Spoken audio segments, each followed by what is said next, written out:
Nelson Mandela had many admirable qualities. He was courageous, willing to go to prison rather than give up his principles.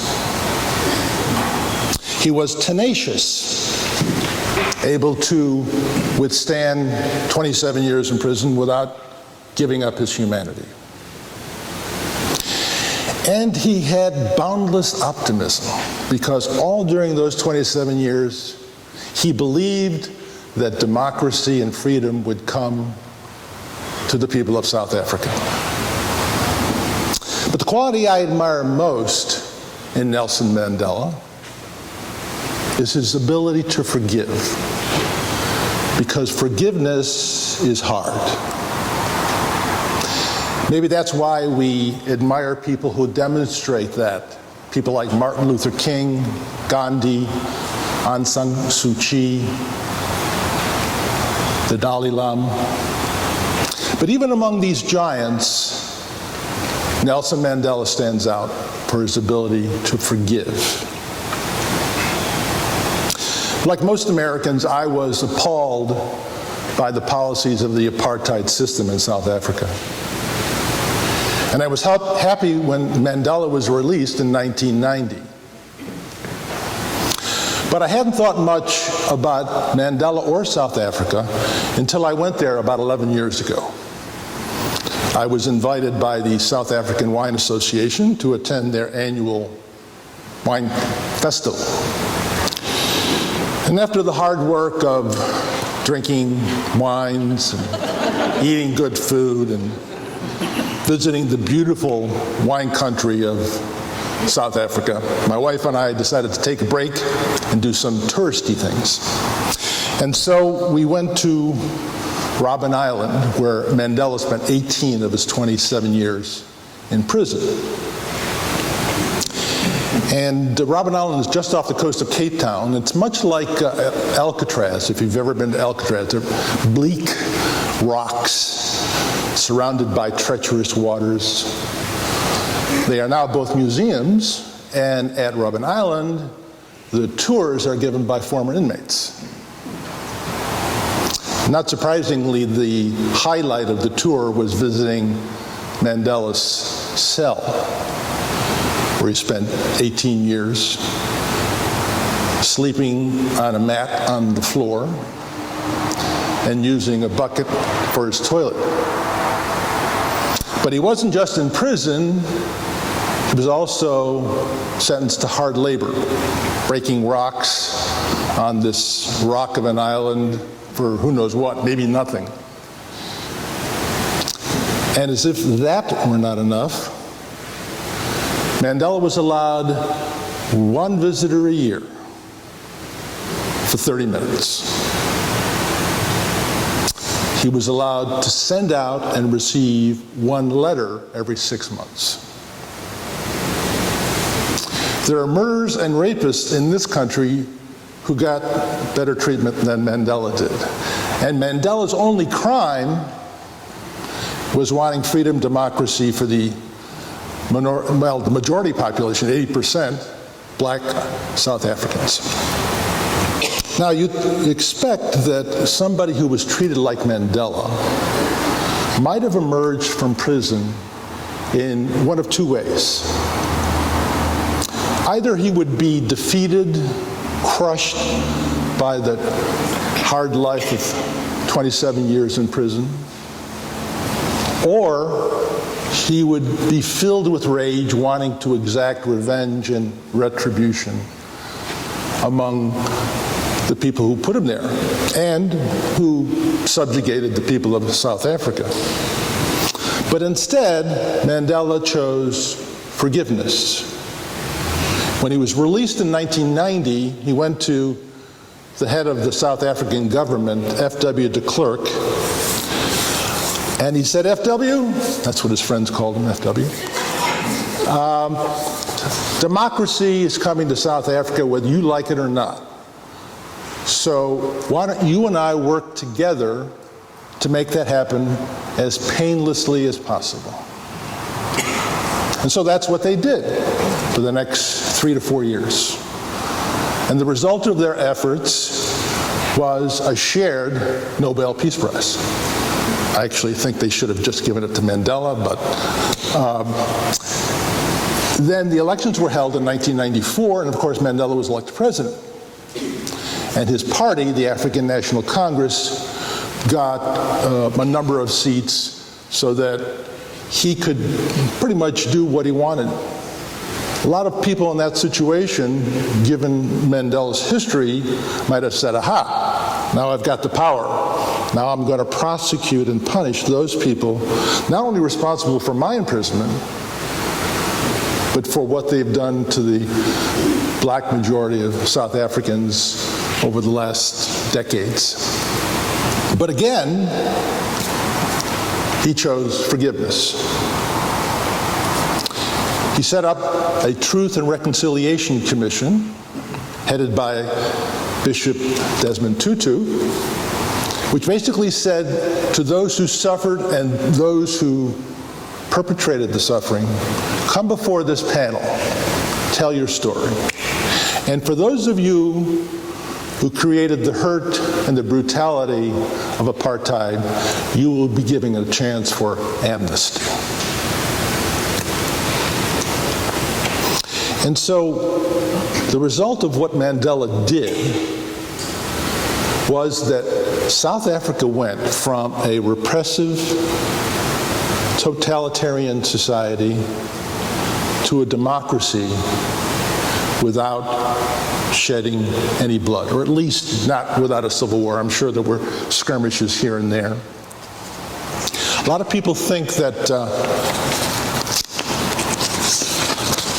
forgiveness is weak, that only weak people forgive. But Mandela demonstrated that it takes strength and courage to forgive. It's easy to lash out at somebody. It's easy just to get angry with somebody.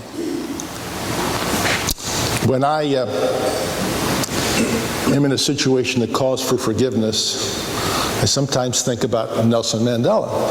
And I think, Nelson, what should I do in this situation? My neighbor won't return my lawnmower. And Mandela says to me, I forgave South Africa for 27 years in prison, and you're worried about a lawnmower? And then I realized how silly it was. You know, in the 1990s, evangelicals popularized those bracelets that say, what would Jesus do? WWJD. I don't know if they still carry those bracelets around, but I have a bracelet here that says WWMD. Now, WWMD has nothing to do with weapons of mass destruction, but it does mean what would Mandela do in that situation. So it reminds me that my situation isn't nearly as bad as Mandela's.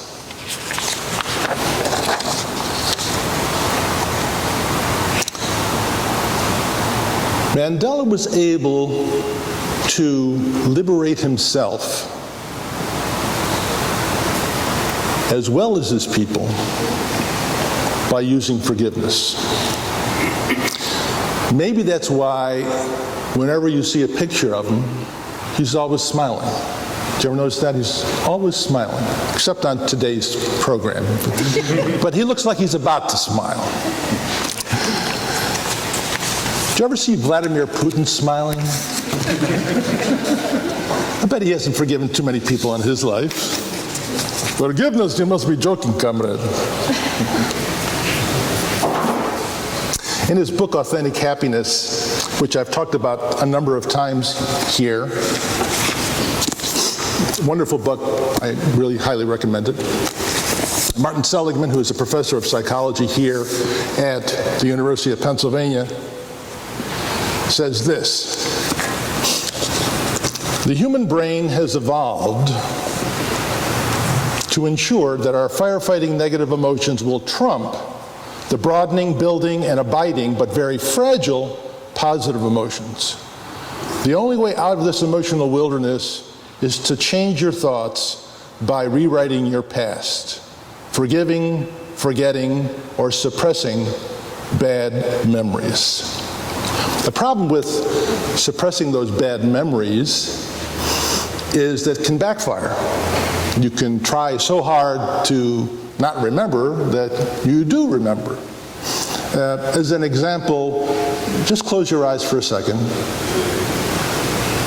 and try not to think about your feet. Now, don't think about your feet. Whatever you do, don't think about those feet. How did that work out?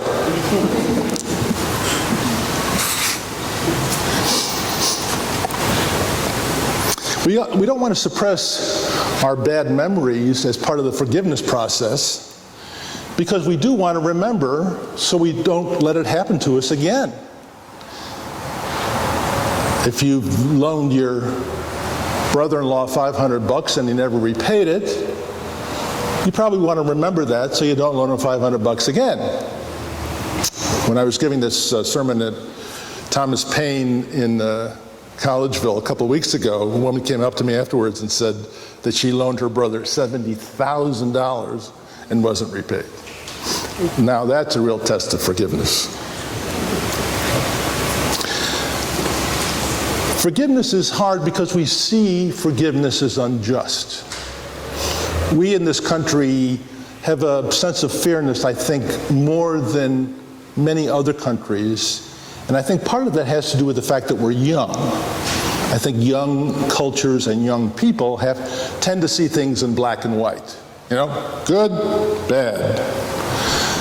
But as we get older, as cultures get older, they see things in shades of gray.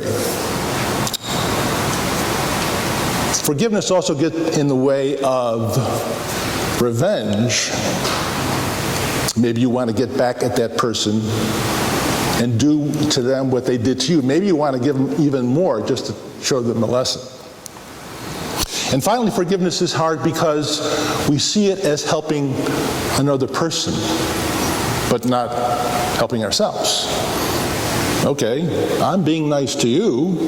Who's being nice to me? Well, forgiveness is being nice to yourself. Because when you let the person off the hook, you're letting yourself off the hook. Forgiveness is taking that anger, that bitterness, and releasing it. You know, we can usually forgive people in small situations, like that lawnmower or that $500 loan. But there's usually some situation in which we just can't forgive. We want to hold on to that righteous anger because whether we don't admit it or not, it feels kind of good that we feel like we're right, you know, and okay, pal, I'm not forgiving you. Of course, half the time the other person doesn't even know that you're struggling with forgiveness, doesn't even know he or she warrants forgiveness. So, let's assume that you do believe that forgiveness is good. How do we forgive? Well, in his book, Forgiving and Reconciling, that I read from earlier, Everett Worthington has a program with the acronym REACH, R-E-A-C-H. And he's been giving workshops on this program for the last several years. And I want to talk about it briefly. It goes more in detail in the book, of course. The R in REACH stands for remember. As I said a few minutes ago, you don't want to forget because you don't want whatever it is that's happening to happen again. But it's more than that. It's looking at the hurt in a more dispassionate way, taking the anger away from it. E is for empathize.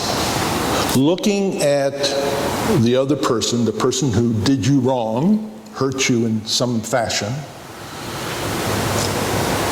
and seeing it through their eyes. Maybe they had no intention of hurting you. Maybe they were just lashing out, as I mentioned earlier. The A in reach stands for altruistic gift, a gift that you give to the other person, the gift of forgiveness. They may not see it that way, but if you see it that way, it makes it a lot easier for you. One way to help you remember this is to remember a situation in which somebody forgave you. We tend to focus more on situations in which we were hurt and forgiving the other person or not forgiving the other person. But we tend to slough off situations in which we were forgiven. Now, according to Worthington, you have to give this gift without any strings attached. You can't say to yourself, I still hate your guts and hope you die, but I'm forgiving you for this thing. You don't actually have to like the person that you're forgiving. And of course, you don't have to like the action that caused forgiving. C is to commit publicly. And what Worthington does in his workshops is to have people write down a letter to the person forgiving them. Now there's something, as a writer I know, there's something about putting something down in writing that makes it much more concrete than if you still keep it up here. A couple weeks ago there was an article in the Wall Street Journal about the Cleveland Browns football team being issued iPads to keep track of all the plays and stuff like that. Apparently every team does that now. But the coach of the Cleveland Browns was a former teacher, and as a former teacher he knew that writing things down, not typing in your iPad, made more of an imprint. So in addition to giving them iPads, he gave them pads and a pen so they could physically write down. And the H in reach stands for holding on to that hurt, but pushing it further away so that it becomes dispassionate. It doesn't engender the feelings of anger and bitterness. It's there, you can remember it, it just doesn't hurt.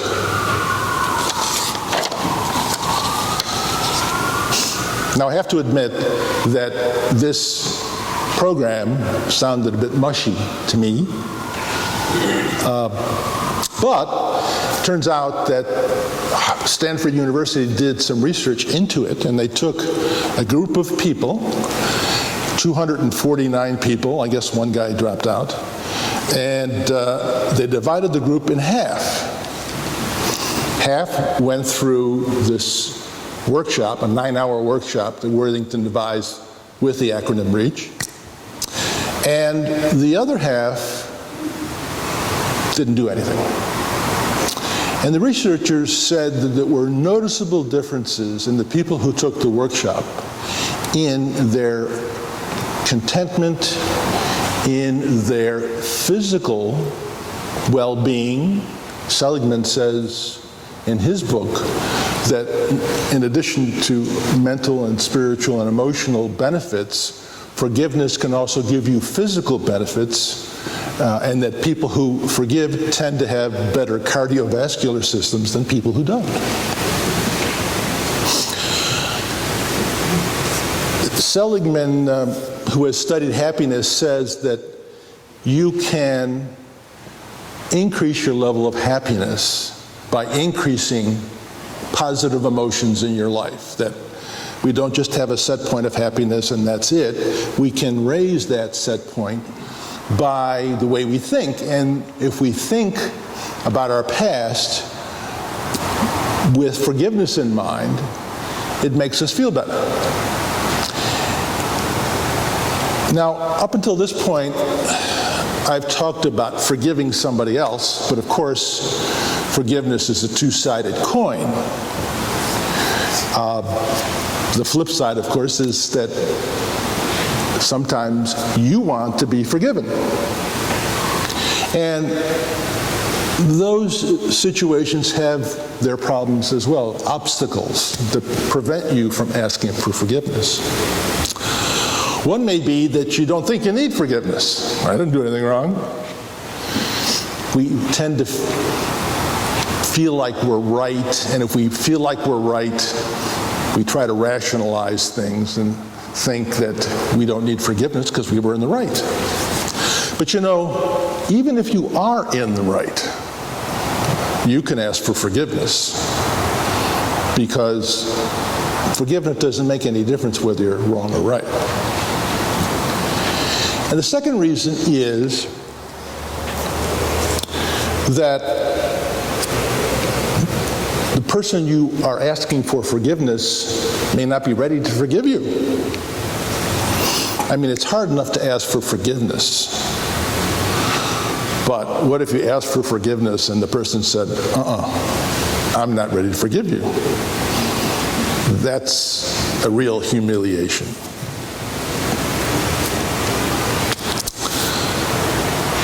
I have a reputation here for being, shall we say, very forthright. And while I'm very proud of the accomplishments I've had here at USG, in achieving those things, I have sometimes stepped on a few toes. In some cases, a few feet. And for those of you who have been the victims of my stomping, I ask for your forgiveness. Now, just because I'm standing up here talking about forgiveness doesn't mean that I have a lock on forgiveness. I struggle with it each and every day, just like every one of you. But as long as I'm wearing this bracelet and asking Nelson Mandela what he would do, I think my chances are a lot better. May it be so. Amen, and thank you.